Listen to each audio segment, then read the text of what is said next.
هی گاهی باید رفت، باید برید، باید گذشت، باید شکست و باید خطر کرد، باید پرید.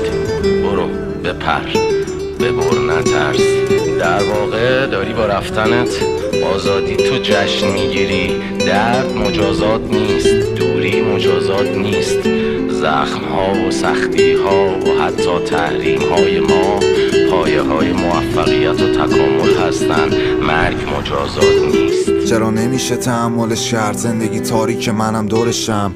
انقدر نکن توجه به من که میخوام بدون توقع برم. نگام به آسمون کلکو بکن، بس دیگه در قلمو ببند. بیا تو قلم و قلبمو بکن، اگه تیزی داری سرمو بزن. فقط نزا نفس بکشم، از نهایت عشق به هوس برسم.